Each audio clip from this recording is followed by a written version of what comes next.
इसका दूसरा टाइटल अगर जो देखा जाए तो इस पोएम को लीच गैदरर के नाम से भी जाना जाता है। ये जो पोएम है किस नाम से जानी जाती है? The very first name is resolution and independence, और इसका दूसरा नाम क्या है? इसका दूसरा नाम है लीच गैदरर। लीच गैदरर की बात करें तो यानी कि लीचेस को कलेक्ट करने वाला, leches a kind of insect, एक तरह का जो इंसेक्ट है उसको कलेक्ट करने वाला लीच गैदरर है। तो ये जो रिजोल्यूशन एंड इंडिपेंडेंस है, ये जो पोएम है हमारी कैसी पोएम है? ये एक लिरिकल पोएम है, याद रखना है आपको। ये एक लिरिकल पोएम है और किसने लिखी है? विलियम वर्ड्सवर्थ ने लिखी है।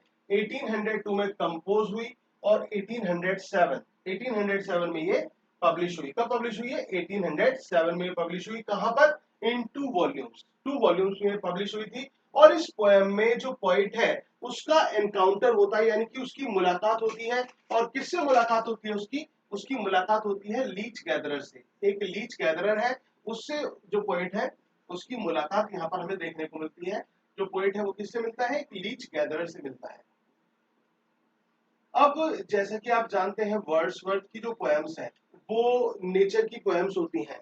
वर्ड्सवर्थ अपनी पोएम्स में नेचर के बारे में लिखते हैं और नेचर के लिए वर्ड्सवर्थ को जाना जाता है, वर्ड्सवर्थ की पोएम्स को जाना जाता है, वर्ड्सवर्थ को हार्बिंगर ऑफ नेचर, वर्ड्सवर्थ को प्रीस्ट ऑफ नेचर, वर्ड्सवर्थ को पैगन के नाम से भी जाना जाता है। अब यहाँ पर भी नेचर का जो रूप है वो हमें देखने को मिलेगा। एक पिक्टोरियल आर्ट हमें यहाँ पर देखने को मिलेगी, यूज ऑफ पिक्टोरियल आर्ट हमें मिलेगी इस पोएम में देखने के लिए। और इस पोएम में जो पोइट है वो डिस्क्राइब करेगा कि किस तरह से उसकी मुलाकात लीच गैदरर से होती है। लेकिन इससे पहले मैं आपको बता दूं कि इसमें जो पोइट है उसने किन पहलुओं को दर्शाया है। इसमें दो चीजें दिखाई गई हैं। एक तरफ तो लीच गैदरर को दिखाया गया है, दूसरी तरफ दिखाया गया है पोएटिक करियर को, यानी कि पोइट्स की जो लाइफ होती है उसको दिखाया गया है, उनके लाइफ के उतार चढ़ाव को दिखाया गया है। और दूसरी चीज जो पोइट्स के साथ सबसे बड़ी प्रॉब्लम होती है उस चीज को दिखाया गया है। जो भी एक पोइट होता है उसके मन में सबसे बड़ा सवाल क्या होता है? पोइट के मन में सबसे बड़ा सवाल यह होता है कि वो ये सोचता है कि उसका जो वर्क है, जो उसने लिखा है या फिर जो वो लिख रहा है, क्या उसको लोग एप्रिशिएट करेंगे? क्या उसको लोग एप्रिशिएट करेंगे? क्या उसका वर्क एप्रिशिएट किया जाएगा? क्या लोगों को उसका वर्क पसंद आएगा? ये सबसे बड़ा क्वेश्चन पोइट के दिमाग में होता है कि क्या लोगों को जो वर्क दिया गया है वो पसंद आएगा? क्या वो लोग पसंद करेंगे? अगर नहीं करेंगे तो उसके पोइटिक करियर का क्या होगा? कैसे उसकी ग्रोथ होगी? फॉर एग्जाम्पल आप जॉन मिल्टन को देखिए। जॉन मिल्टन की पोएम आती है when I consider how my light is spent. ये पोएम आती है ना जॉन मिल्टन की, जिसका दूसरा टाइटल है ऑन हिज ब्लाइंडनेस। उस पोएम में जो पॉइंट है वो क्या कहते हैं? वो ये कहते हैं when I consider how my light is spent in half my days the world became dark far and wide and the talent that lost with me useless, thou my soul more went to serve there with my maker and present my true account least returning child। ये वो lines वो कहते हैं कि जब भी मैं कभी सोचता हूं मेरी आंखों की रोशनी कैसे चली गई, तो मेरी जो योग्यता है, जो मेरे साथ है, मेरा जो टैलेंट है, टैलेंट ऑफ राइटिंग पोएट्री, वो मेरे साथ रहकर भी मुझे निरर्थक लगता है। मैं तो अपनी उस योग्यता से भगवान की सेवा करना चाहता था। अब कहीं ऐसा ना हो कि मैं जब अपने जीवन का सच्चा बहीखाता भगवान के सामने पेश करूं तो वो कहीं मुझे भला बुरा ना कहे। जो गॉड है वो मुझे कैसा ना कहे, वो मुझे भला बुरा ना कहे। तो इस बात की जो चिंता है वो पोइट के माइंड में रहती है कि कहीं ऐसा ना हो जाए। अगर ऐसा हुआ तो बहुत परेशानी होगी, बहुत दिक्कत होगी। तो ये माइंड में उसके चीज आती है जो पॉइंट है। अब यहां पर जो वर्ड्सवर्थ की जो पोएम है इसमें आप देखेंगे लीच गैदरर में कि वर्ड्सवर्थ किस तरह से उनके बारे में, मतलब पॉइंट्स हैं उनके बारे में भी सोचता है। दूसरी तरफ वो लीच गैदरर के बारे में बताएगा। जो लीच गैदरर है वो कैसा व्यक्ति था और क्या एपिसोड इसके साथ हुआ था, वो सारी घटनाएं आपको यहां पर देखने को मिलेंगी। तो just minute guys, actually mic नहीं लगाया, कभी आपको वॉइस में डिस्टर्ब हो जाए तो पहले मैं माइक यूज कर लेता हूं, फिर उसके बाद क्लास स्टार्ट करेंगे, कंटिन्यू करेंगे। सॉरी। वैसे तो आपको पता ही होगा कि मेरी वॉइस अपने आप में इतनी स्ट्रांग है कि माइक की इतनी कोई जरूरत नहीं होती, लेकिन फिर भी इन केस आपको लगता है कि आपको एक ऑडियो मतलब अच्छी साउंड चाहिए तो उसके लिए माइक यूज कर लेते हैं, कोई दिक्कत नहीं है। मेन पर्पज है अच्छी तरह समझना, जो मैं समझाऊं आराम से आप समझते हुए चलना, और मुझे पूरी उम्मीद है कि अच्छी तरह से आपको कंटेंट जो है वो पूरा क्लियर हो जाएगा। देखो वर्ड्सवर्थ को आप जानते ही हैं कि वर्ड्सवर्थ जो है वो प्रकृति के बारे में लिखते हैं, और नेचर से उनका इतना लगाव है कि नेचर को जनरली वो क्या करते हैं, वो पर्सोनिफाई करते हैं अपने वर्क में। नेचर को पर्सोनिफाई किया जाता है। फॉर एग्जांपल जो लूसी की पोएम है, लूसी की पोएम को वर्ड्सवर्थ ने एक स्पेशल पार्टिकुलर प्लेस हुआ है गॉसलर। एग्जाम में क्वेश्चन भी आ जाता है कि लूसी की पोएम कहाँ लिखी थी वर्ड्सवर्थ ने, तो आपका आंसर होगा गॉसलर। तो गॉसलर में जब लूसी की पोएम्स को उसने लिखा था, तो वहां पर लूसी के साथ जो नेचर का रोल था वो बहुत बड़ा रोल नेचर का दिखाया, और नेचर को वहां पर पर्सोनिफाइड किया गया। फॉर एग्जाम्पल आप एक पोएम देखेंगे वर्ड्सवर्थ की, 3 years she grew in sun and shower, ये पोएम आपने पढ़ी होगी वर्ड्सवर्थ की, 3 years she grew in sun and shower. इसमें भी वर्ड्सवर्थ ने क्या किया था, वर्ड्सवर्थ ने नेचर को पर्सोनिफाइड किया था, जहां पर वो कहता है ना 3 years she grew in sun and shower and nature declared a lovelier flower on the earth was never sown, this child I to take myself and will make a lady of my own. ये nature के द्वारा line बोली गई है। तो आप खुद सोच सकते हैं कि वर्ड्सवर्थ का नेचर को लेकर कितना अटैचमेंट था, कितना ज्यादा वो नेचर को लेकर जुड़ा हुआ था जो वर्ड्सवर्थ था। ऐसे ही आपको लीच गैदरर, इसमें भी आपको वही चीज देखने को मिलेगी। वर्ड्सवर्थ किस तरह से पिक्टोरियल आर्ट का यूज करते हैं। पिक्टोरियल आर्ट यानी कि use of picture words, the word presentation we find in the works of Wordsworth, जो कि हमें वर्ड्सवर्थ के वर्क्स में वो पिक्टोरियल आर्ट यहाँ पर हमें देखने को मिलेगी। उसका यूज हमें देखने को मिलेगा कहाँ, इस पोएम में लीच गैदरर में। आप स्टार्टिंग ही ले लीजिए, स्टार्टिंग की लाइंस पर गौर कीजिए जो लिखी हुई है यहाँ पर लाइंस। क्या लिखा हुआ है, there was a roaring in the wind all night, the rain came heavily and fell in floods. यानी कि जो पोएट था, सबसे पहला क्वेश्चन तो ये बनता है जो पोएट है वो कहाँ निकला हुआ है, किस जगह पर पोएट निकला हुआ है। तो मैं आपको बता दूं वो लेक डिस्ट्रिक्ट में वॉक पर निकला हुआ है जो पोएट है, और तब उसके साथ ये जो घटना है जो इस पोएम में बताई जाएगी वो घटना घटित होती है पोएट के साथ। कहाँ पर घटित होती है, जब वो वॉक पर निकला हुआ होता है, और किस जगह, लेक डिस्ट्रिक्ट पर वॉक पर है पोएट, और वहां पर यह घटना घटित होगी। और वो क्या देखता है, पोएट ये कहता है, there was roaring in the wind all night, पूरी रात हवा बहुत तेजी से चलती रही।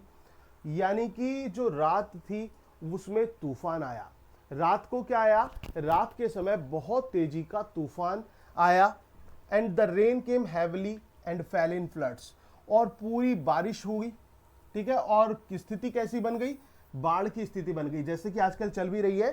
तो ऐसी स्थिति वर्ड्सवर्थ ने देखी। वर्ड्सवर्थ कहता है कि रात जो रही, रात कैसी रही, रात के समय बहुत तेज तूफान आया। रात के समय क्या आया, बहुत तेज तूफान आया, और तूफान के साथ साथ बहुत तेज बारिश भी हुई।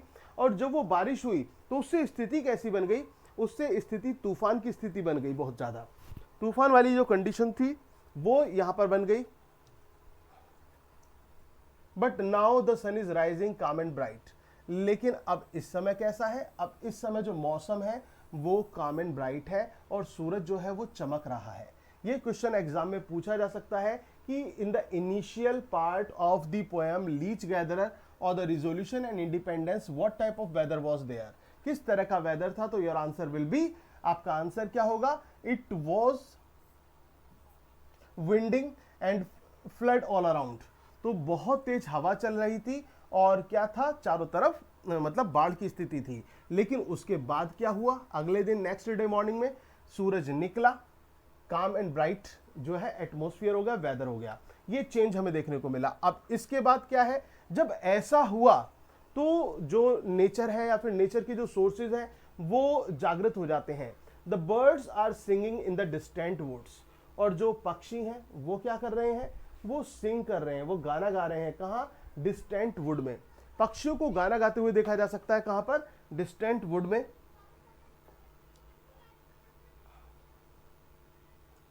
Over his own sweet voice the stock dove broods, jay makes answer as the magpie chatters.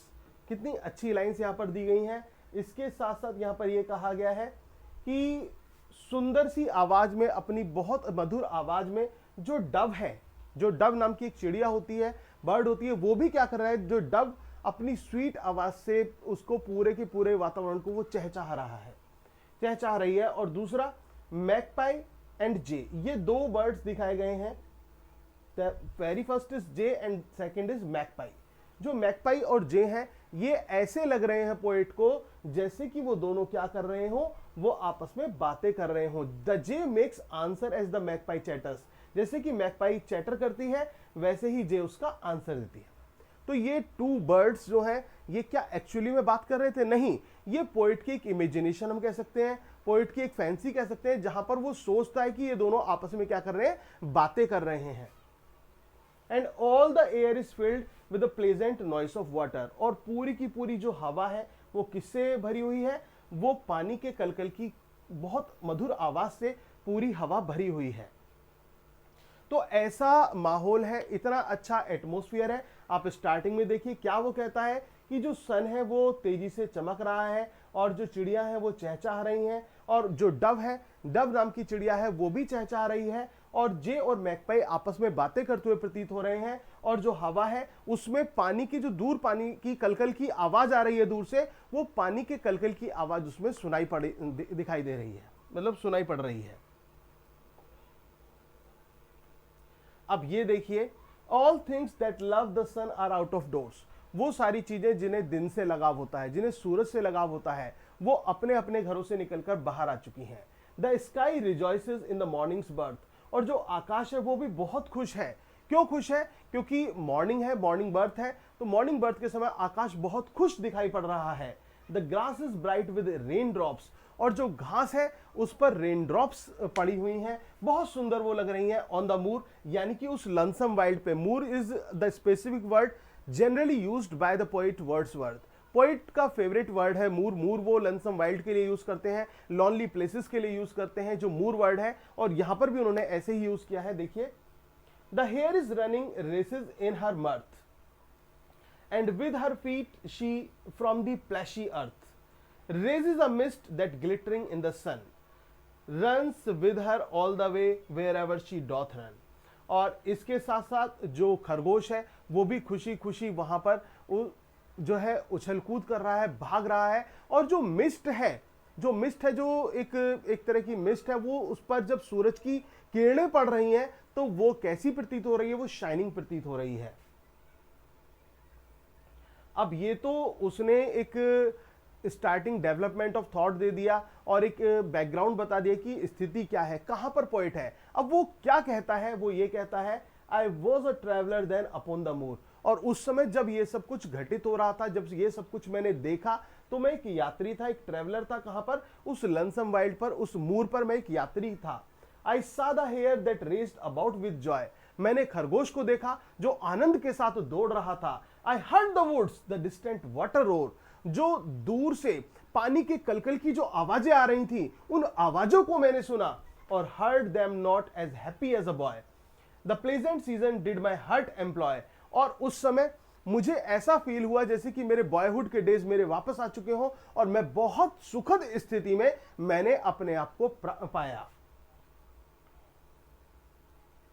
My old remembrances went from me wholly, and all the ways of man so vain and melancholy। अब ये बहुत important lines हैं और ये exam में पूछी जाती हैं। इन लाइंस के बारे में एग्जाम में पूछा जाता है, एग्जाम में पूछ ली जा सकती है, तो इन लाइंस को आपको अच्छी तरह से तैयार करना है।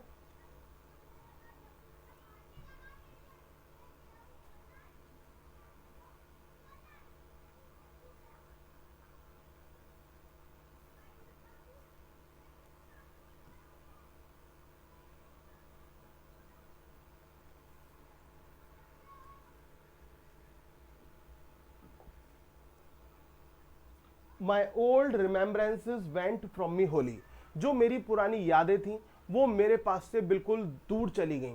अब ये पुरानी यादें किसके बारे में बात कर रहा है कि प्लेजेंट थॉट्स के बारे में बात कर रहा है या फिर वो सैड मेमोरीज के बारे में बात कर रहा है। अगर जो ये लाइंस आपके एग्जाम में आती हैं और यहां पर यही क्वेश्चन आपसे कर लिया जाता है, द पोएट इज रिकॉलिंग या फिर the poet is talking about his sad days, gloomy days और the pleasant days, your answer will be gloomy और सैड डेज। तो आपका आंसर होगा दुख भरे दिन के बारे में बात कर रहा है कि मेरी जो पुरानी यादें हैं वो मेरे से बहुत दूर चली गई।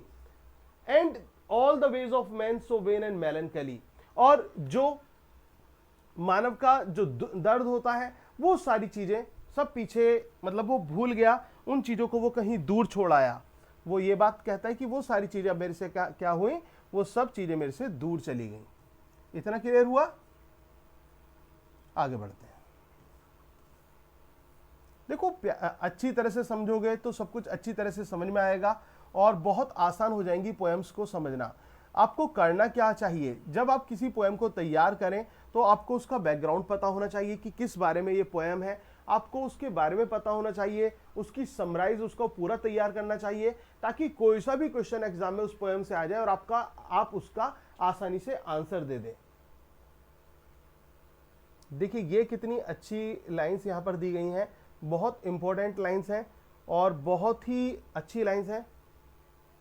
But as it sometimes chance from the might, और जैसा कि कभी कभी होता है, क्या होता है, of joys in minds that can no further go, of joys in mind that can no further go, कि जो हमारे माइंड में जॉयज होते हैं, जो हमारे माइंड के आनंद होते हैं वो आगे नहीं बढ़ पाते, हमारी खुशियां आगे नहीं जा पाती। ऐसा होता है हमारे साथ कि हम अच्छी स्टेट में होते हैं, हम प्लेजर वाली स्टेट में होते हैं, लेकिन जो खुशियां होती हैं ना वो मोमेंटरी होती हैं। एक चीज आपको ध्यान रखना होगा कि जो हमारी खुशियां होती हैं, हम सोचें कि ये खुशियां परमानेंट है, वो बिल्कुल भी परमानेंट नहीं है। हम सोचें कि गम परमानेंट है, गम भी परमानेंट नहीं है। तो खुशी और गम, वो है ना टाइटल की कभी खुशी कभी गम, ये दोनों चीज जो है these are the part of life, ये जीवन का हिस्सा है और ये दोनों चीजें आनी है निश्चित रूप से। ये नहीं कि किसी की लाइफ में गम है तो पूरी लाइफ गम ही रहेगा और बेचारा गम में ही मर जाएगा, नहीं, खुशी भी आएगी उसके जीवन में, लेकिन खुशी आएगी तो खुशी हमेशा रहेगी नहीं, गम भी आएगा। तो ये दोनों चीजें हैं, तो सर्किल लाइफ में चलता रहता है। तो वो यही कहता है of joys in mind that can no further go, जो माइंड के जॉयज होते हैं वो आगे नहीं जा पाते। As high as we have mounted in delight, जितना हम खुशी में ऊपर उठते हैं, in our dejection do we sink as low, और हम अपनी हताशा में उतने ही नीचे आ जाते हैं, उतने ही डूब जाते हैं। जब हम परेशान होते हैं, जब हम हताश होते हैं, जब हम निराश होते हैं तो हमारा पतन होने लगता है, हम डूब जाते हैं एक तरह से। To me that morning did it happen so, और उस समय भी मुझे ऐसा ही लगा, क्योंकि प्रकृति उसको क्या दे रही थी, खुशी दे रही थी। लेकिन जो पुराने विचार थे, जो पुराना दर्द था, जो वर्ल्डली लाइफ थी, वो उसको घेर रही थी, चारों तरफ से उसको परेशान कर रही थी। To me the morning did it happen so and fears and fancies thick upon me came, और मेरे अंदर क्या चीज आ गई, डर और कल्पनाएं मुझे घेर लिया, मेरे डर और कल्पनाओं ने मुझे दोनों तरफ से घेर डाला। Dim sadness and blind thoughts new not nor could name, वो डिम सैडनेस और ब्लाइंड थॉट्स मेरे पास आ चुके थे, जिनको मैं ना जानता था ना मैं जानना चाहता था। उन परेशानियों ने मुझे घेर लिया। कहने का मतलब प्रकृति में था, इतने अच्छे माहौल में था, लेकिन अभी कहा था ना कि जॉयस जो हैं वो ज्यादा समय के नहीं होते। और तो वो यही कहता है कि इस समय मैं था तो यहां पर, लेकिन मैं सोचने लगा किसके बारे में, अपनी परेशानियों के बारे में, जो डिफिकल्टीज ऑफ लाइफ थी उनके बारे में सोचने लगा।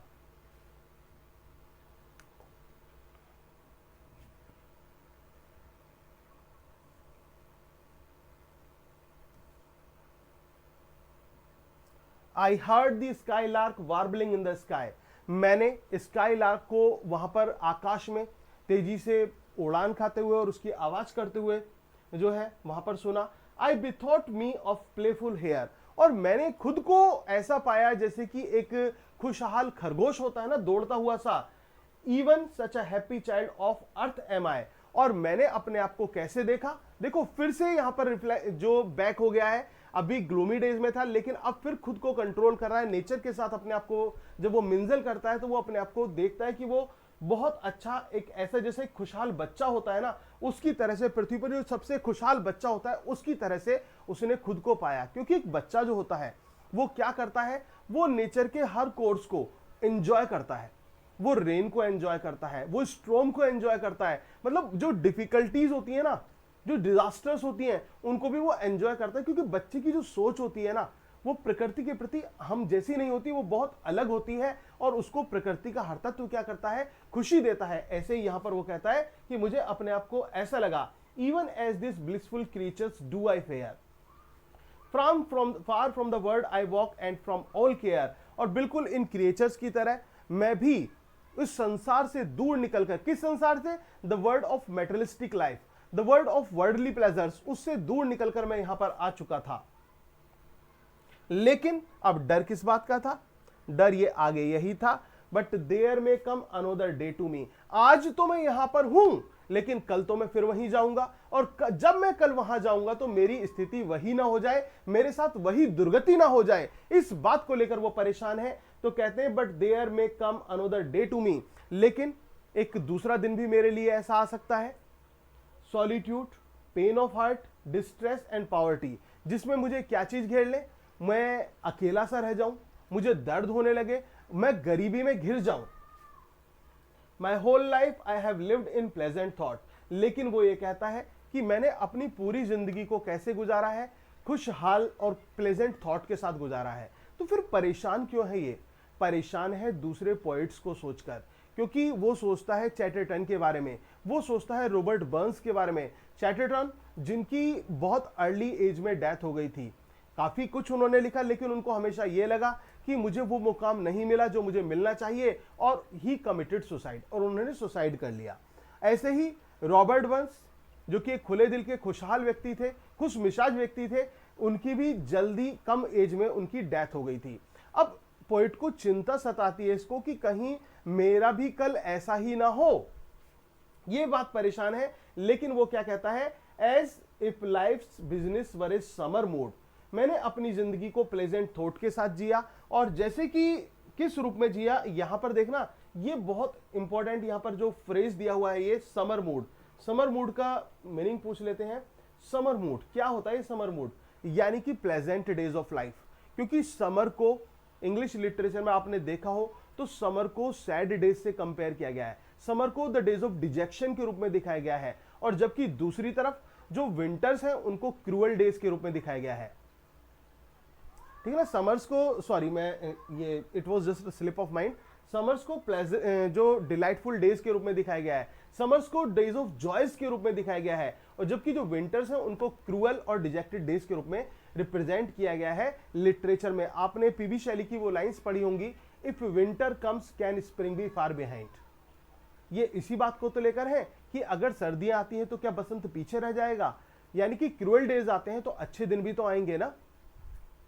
तो वही चीज है, as if all needful things would come unsought to genuine faith still rich in genuine good, but how can he expect that others should build for him, sow for him and at his call love him who for himself will take no heed at all. देखो कितनी अच्छी बात आई है, बहुत अच्छी बात यह आई है कि आप अच्छा करते रहें, अच्छा दूसरों के बारे में सोचें, अच्छी बात है। लेकिन एक व्यक्ति वो कैसे एक्सपेक्ट कर सकता है दूसरों से कि वो उसके लिए कुछ करे, उसके लिए बिल्ड करे, उसके लिए उगाए, ठीक है ना, या फिर उसको प्रेम करे, अगर जो वो खुद से प्रेम नहीं करेगा, खुद के बारे में नहीं सोचेगा, खुद को इंपॉर्टेंस नहीं देगा, खुद को वो एक तरह से डिसडाउन कर देगा, खुद को वो खुद ही डिस्करेज कर देगा, तो क्या वो व्यक्ति एक्सपेक्ट कर सकता है कि दूसरे लोग उसके साथ अच्छा ट्रीटमेंट दें। तो वही बात यहां पर कही गई है, love him who for himself will take no heed at all. How can he expect then that others should build for him, sow for him, and at his call love him who for himself will take no heed at all. कितनी अच्छी lines है, पूछी जा सकती है exam में, बहुत important है। आई थॉट ऑफ चैटरटन, जैसे मैंने अभी चैटरटन का एग्जाम्पल भी दिया था, अर्ली एज में इनकी डेथ हो गई थी, इसके बारे में भी इनको चिंता रही कि वो सोचते ज्यादा थे कि मेरे पोएटिक करियर का क्या होगा क्या नहीं होगा, और he committed suicide. The marvellous boy, Chatterton को मार्वलस बॉय के रूप में कहा गया है, the sleepless soul that perished in his pride of him who walked in glory and in joy, following his plow and along the mountain side.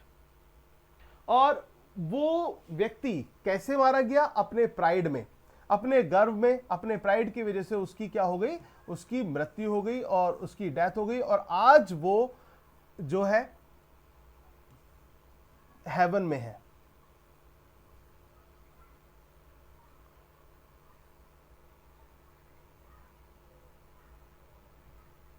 ये देखिए, ये लाइंस बहुत इंपॉर्टेंट है।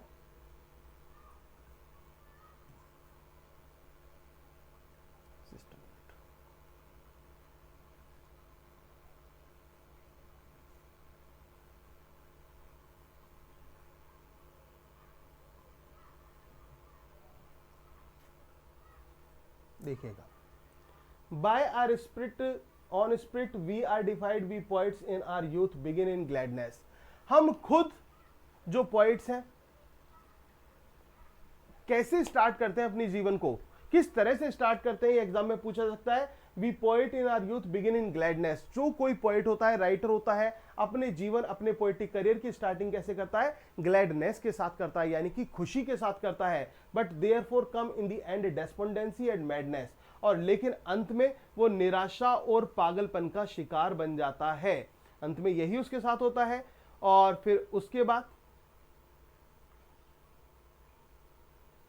वो ये कहता है, now whether it were by peculiar grace, लेकिन ये मेरे लिए बहुत विचित्र और गौरव की बात थी। A leading from above a something given, yet it befall that in this lonely place, कि कुछ तो मैंने ऐसा किया होगा, मेरे द्वारा कुछ तो ऐसा काम हुआ होगा कि मैं इस स्थान पर आज आ चुका हूं या फिर आ सका हूं। तो पोएट को यही लगता है कि वो कितना लकी है जो इस स्थान पर आया है, मतलब जिस लॉनली प्लेस में उसको उसका भाग्य लेकर आया है। When I with these untoward thoughts had striven beside a pool bare to the eye of heaven, और जब मैं इन सभी विचारों से घिरा हुआ था, आकाश के तले, नीचे इस पृथ्वी पर, और एक पूल के पास में, यानी कि एक तालाब के पास में, I saw a man before me unawares, तो तभी मैंने एक व्यक्ति देखा जो कि ऐसा लग रहा था उसको किसी बात की चिंता ही ना हो।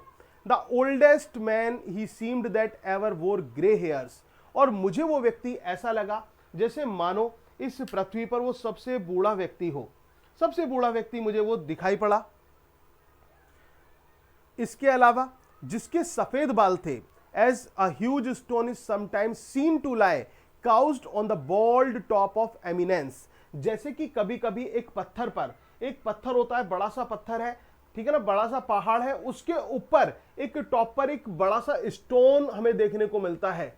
यानी कि एक पत्थर के ऊपर पत्थर, बड़े पत्थर के ऊपर एक छोटा पत्थर जब देखने को मिलता है, यानी कि एक चट्टान के ऊपर हम कह सकते हैं एक पत्थर देखने को मिलता है, तो उस तरह से वो व्यक्ति मुझे दिखाई पड़ रहा था। Wonder to all who do the same aspire by what means it could neither come and whence, so that it seems a thing induced with sense। और ये दिमाग में यही फिर जासूसी सी चलती रहती है कि वहां पर ये जो टॉप पर ये जो पत्थर है किस तरह से पहुंचा होगा, क्या हुआ होगा, किस रूप में वो वहां पर आया होगा, और किस तरह से like a sea beast crawled forth that on a shelf of rock or sand reposeth there to sun itself. और बिल्कुल उस तरह से जैसे कि एक सी बीस्ट होता है, वो एक रॉक पर जो है ना, on A shelf of rock, उस पर क्या कर रहा हो, क्रॉलिंग कर रहा हो, और जिस तरह से सूरज, जो सूर्य की रोशनी पड़ती है, रेगिस्तान में चमकते हुए सूरज की जो रोशनी पड़ती है, उस तरह से वो दिखाई पड़ रहा था। सच सीम्ड दिस मैन, तो ऐसा व्यक्ति मुझे वो प्रतीत हुआ, वो बूढ़ा व्यक्ति जो पोएट को मिला था। और क्या कहते हैं, not all alive NOR dead, ना तो वो पूरी तरह से जीवित लग रहा था और ना ही मृतक लग रहा था। वो जो व्यक्ति उनको मिला वो ना तो जिंदा लग रहा था ना मरा हुआ लग रहा था, ऐसा व्यक्ति वो दिखाई पड़ा था। अब ये व्यक्ति कौन था? यही तो था वो लीच गैदरर, जो लीचेस गैदर किया करता था। ये पोएम का दूसरा टाइटल है लीच गैदरर, और एक टाइटल है रिजोल्यूशन एंड इंडिपेंडेंस। याद रख लेना। और पोएम समझ में आ रही हो, आपको अच्छा लग रहा हो, क्लास एंजॉय कर रहे हो, तो प्लीज वीडियो को लाइक, शेयर और कमेंट जरूर कर देना। और अगर आप हमारे क्रैश कोर्स का हिस्सा बनना चाहते हैं जो कि प्रेजेंट में चल रहा है और एक स्कीम के साथ चल रहा है। स्कीम ये कि जो नोट्स हमारे 2000 रुपए के नोट्स थे, अब उन नोट्स के साथ आपको क्रैश कोर्स फ्री में कराया जा रहा है। लाइव क्लासेस आपकी डेली होंगी और लाइव इन केस नहीं अटेंड कर पाते तो रिकॉर्डेड में आपके पास क्लासेस डेली रहेंगी और डेली क्लास की पीडीएफ अलग मिलेगी और हार्ड कॉपी के नोट्स आपके एड्रेस पर अलग भेजे जाएंगे। तो सोचिए कि कितना एक आपके लिए एक ये बहुत अच्छी स्कीम है, एक अपॉर्चुनिटी है। इस अपॉर्चुनिटी का फायदा उठाइए और इस क्रैश कोर्स का भी हिस्सा जरूर बनिएगा। जो क्रैश कोर्स हमारा चल रहा है तो उस क्रैश कोर्स को जरूर ज्वाइन कर लीजिए ताकि आपकी जो तैयारी है उसमें चार चांद लग सके और आप बहुत अच्छी तरह से जो है अपना जो क्वेश्चन पेपर है उसको सॉल्व कर सकें और सॉल्व ही नहीं बल्कि आप अपनी जॉब जो है वो प्राप्त कर सकें, जॉब को पा सकें। ये आपका जो सपना है, जो आपने देखा है, वो पूरा होना चाहिए और उसको पूरा करने के लिए मेहनत तो करनी पड़ेगी ना। और उस मेहनत में आपकी मेहनत का अगर छोटा सा हिस्सा मैं बन जाऊंगा तो मुझे बहुत खुशी होगी, क्योंकि आपका रिजल्ट मेरा रिजल्ट है। आप मुझसे जुड़ते हैं और इस बात का मैं आपसे वादा करता हूं कि पूरी मेहनत के साथ आपको जैसे मैं पढ़ाता हूं वैसे ही आपको पढ़ाऊंगा और उसका रिजल्ट निश्चित रूप से, परिणाम निश्चित रूप से आना तय है। क्योंकि जो बच्चे मेहनत करते हैं ना वो असफल नहीं होते। अगर जो इनको इनकेस असफलता मिल भी जाती है ना तो वो दोबारा खड़े हो जाते हैं और लड़ते हैं। जैसे कि ब्राउनिंग कहते हैं ना, I was ever a fighter so one fight more. और जैसे कि मैंने भी पंक्तियां लिखी हैं, कदम के लड़ खड़ाने को समझना अपनी हार तू, अभी तो बस आरंभ है स्नेह से स्वीकार तू, तू रुक नहीं तू झुक नहीं, यहां दुख से पहले सुख नहीं, जीवन इसी का नाम है, तू ठान ले उस लक्ष्य को जो करना तुझको काम है। तो अपने लक्ष्य को तो आपको निर्धारित करना होगा, अपने लक्ष्य को तो आपको बनाना होगा और तभी तो आप आगे बढ़ेंगे। तो अगर आप उस कोर्स को ज्वाइन करना चाहते हैं तो आप मुझे कांटेक्ट कर सकते हैं मेरे नंबर पर।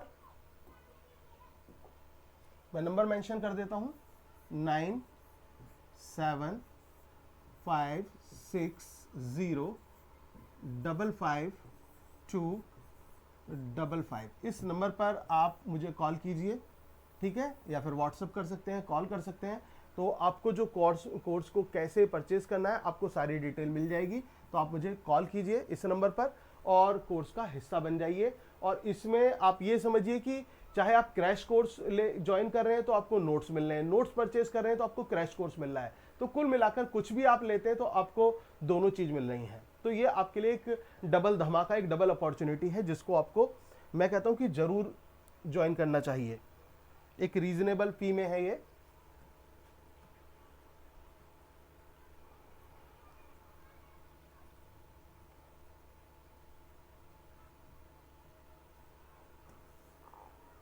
इसके बाद वो कहते हैं कि ये जो व्यक्ति था मुझको ना तो ऐसा लग रहा था जैसे जीवित हो, ना ऐसा लग रहा था जैसे वो मरा हुआ हो। इसके बाद his body was bent double feet and head. उसकी जो शरीर था वो कैसा था, वो नीचे को झुका हुआ था। मतलब पूरा जैसे बूढ़े व्यक्ति झुक जाते हैं बहुत बुढ़ापा होने पर, तो ऐसे वो झुका हुआ था। Coming together in life's pilgrimage, और ऐसे लग रहा था जैसे कि जीवन की यात्रा में उसके सर और पैर आपस में मिल गए हों। इसके बाद और if some dire constant of pain or rage of sickness felt by him in times long past, या फिर ऐसा लग रहा था कि पुराने समय में किसी एक जो बीमारी है उससे वो पीड़ित रहा था, एक लॉन्ग टाइम इलनेस से वो पीड़ित रहा था। A more than human weight upon his frame had cast, और उसके कंधों पर मानव जीवन का जो मानवीय भार होता है वो बहुत ज्यादा भार उसके कंधों पर मुझे दिखाई पड़ रहा था। Himself he propped limbs, body and pale face. उसकी जो ये बॉडी थी वो उसकी कहानी को बयां कर रही थी। Upon a long grey stuff on shaven wood, और वो एक शेवन वुड यानी कि एक लकड़ी का जो एक डंडा था उसके पास, उसके सहारे वो खड़ा हुआ था जो कि शेवन था। And still as I drew near the gentle pace upon the margin of that moorish flood motionless as cloud the old man stood. और जब मैं उसके पास गया तभी भी वो ऐसे खड़ा हुआ था, बिल्कुल मोशनलेस खड़ा हुआ था। उसको किसी चीज से मतलब नहीं था, चाहे कितनी ही विंड की हवा की आवाज आ जाए, कितनी ही बादल के गरजने की आवाज आ जाए, उसको इस चीज का कोई फर्क नहीं पड़ता। That hearth not the loud winds when they call, यहां तक कि जो हवा चलती है उसकी तेज आवाज होती है, उसकी आवाज से भी उसको कोई फर्क नहीं पड़ रहा था, ऐसा वो दिख रहा था।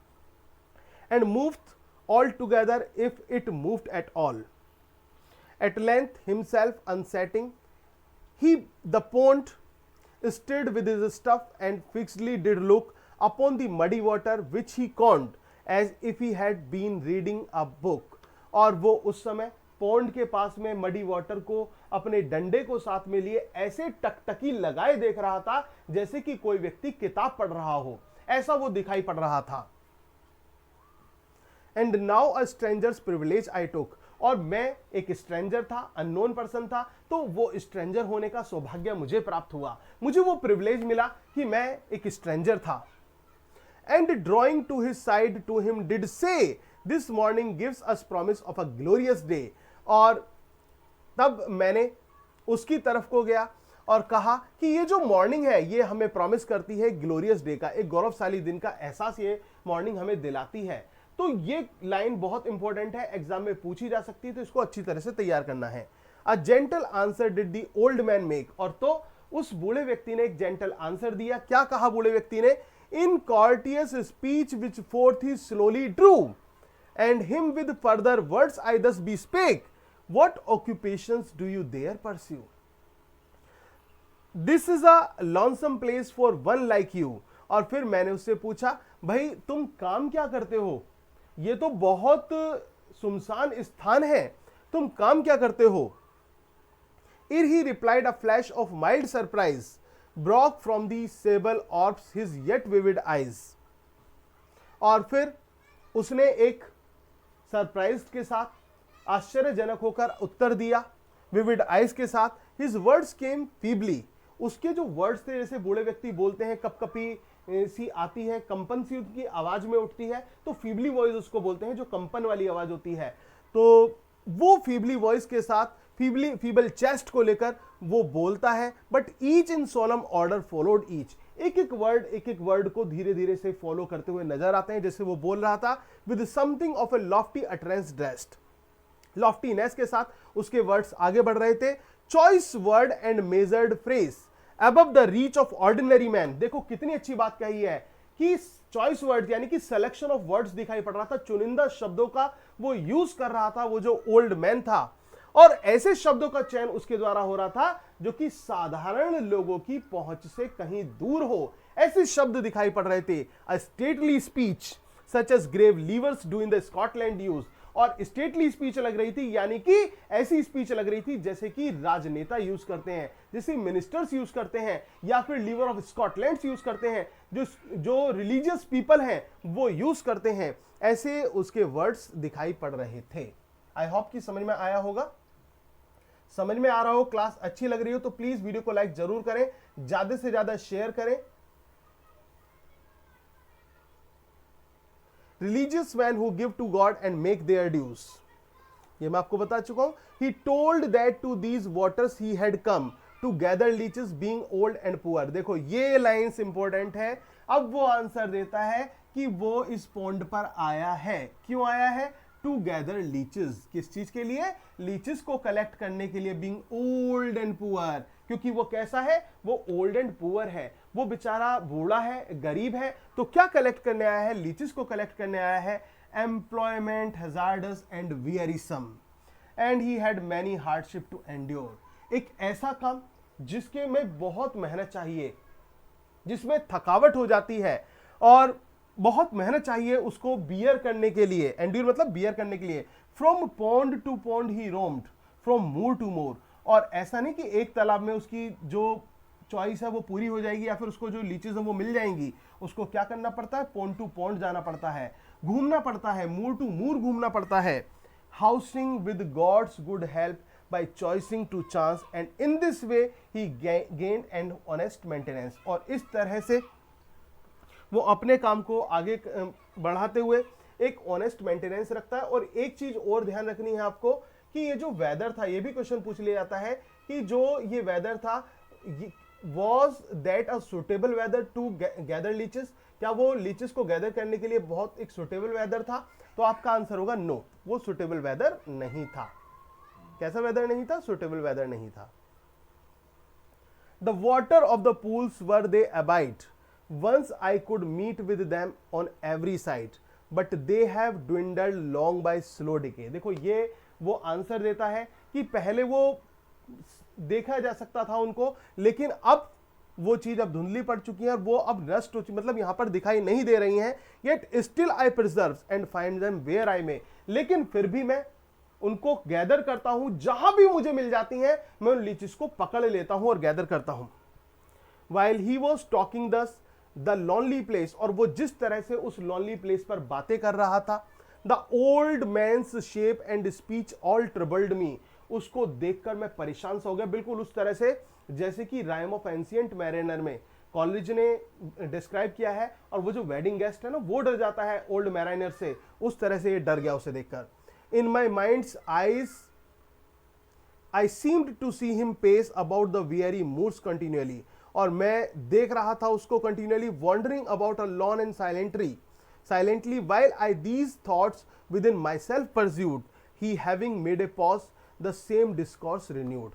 और जब मैं उसको कंटिन्यू देख रहा था एक चुप्पी सी छा गई थी, और उस समय वो हमारी जो डिस्कॉर्स थी, हमारी जो कॉन्वर्सेशन थी, वो फिर से रिन्यू हुई। And soon with this he other matter blended, cheerfully uttered with damner kind, but stately in the main, and he, when he ended, I could have laughed myself to scorn to find in that descript man so firm a mind। वो ये कहता है कि हमारी ये बातें चली, उसके बाद हम कुछ अलग मुद्दों पर आए, बातें हमने की, लेकिन मैं अपनी हंसी को रोक नहीं सका। When he ended, जब उसने अपनी बातों को एंड किया, खत्म किया, I could have laughed myself to scorn to find in that descript man so firm a mind, कि मैं इस बात पर हंसने लगा, मुझे एक तरह से यह हंसी आई कि कैसे इतना बूढ़ा व्यक्ति जिसका शरीर जवाब दे चुका है, जो कि फिजिकली बहुत वीक है, वो इतना फर्म माइंडेड हो सकता है, और मैं जबकि यंग हूं, और मैं किसके बारे में सोच रहा हूं? मैं सोच रहा हूं हताशा के बारे में, मैं सोच रहा हूं अपनी परेशानियों के बारे में, मैं सोच रहा हूं पोएटिक करियर के बारे में, इन सब चीजों के बारे में मैं सोच रहा हूं। और जबकि मुझे सीखना चाहिए किससे? इस लीच गैदरर से, जो कि फुल ऑफ स्पिरिट है, और स्पिरिट कैसी? एंथुजियास्टिक स्पिरिट, एंथुजियाज्म से भरा हुआ है। God said I be my help and stay secure, मैंने कहा भगवान मेरी मदद करो, मुझे सिक्योर करो। I will think of the leech gatherer on the lonely moor, और जब भी कोई परेशानी होगी तो मैं किसको सोच लूंगा, किसके बारे में विचार करूंगा? इस लीच गैदरर के बारे में विचार करूंगा, जो कि इस लॉनली मूर पर है। तो दोस्तों ये थी पोएम लीच गैदरर, जिसका दूसरा टाइटल है resolution and independence. I hope आपको समझ में आया होगा, अच्छी तरह पोएम समझ में आई होगी। अगर आपको पोएम अच्छी लगी तो वीडियो को लाइक, शेयर और कमेंट करना ना भूलें। और अगर आप हमारे क्रैश कोर्स का हिस्सा बनना चाहते हैं और साथ के साथ फ्री ऑफ कॉस्ट नोट्स लेना चाहते हैं क्रैश कोर्स के साथ हार्ड कॉपी में, जो कि आपके एड्रेस पर डिस्पैच किए जाएंगे, तो आप मुझे मेरे नंबर पर, जो कि मैंने मेंशन किया है और थंबनेल में भी मेंशन है, उस पर आप मुझे कांटेक्ट करें और जल्दी से कोर्स को ज्वाइन करें, क्योंकि कोर्स कंटिन्यू है, और ताकि आपका कुछ भी काम स्किप ना हो, सब कुछ लाइव में मिलता रहे। जो थोड़ा बहुत निकला है वो सब रिकॉर्डेड में आपको मिल जाएगा, तो उसकी टेंशन लेने की कोई जरूरत नहीं है। और बाद में जब मैं रिवीजन कराऊंगा तो मैं उसको पूरा स्टार्टिंग से अच्छी तरह से आपको पढ़ाऊंगा। तो इतना ही रखते हैं। Good night to all of you.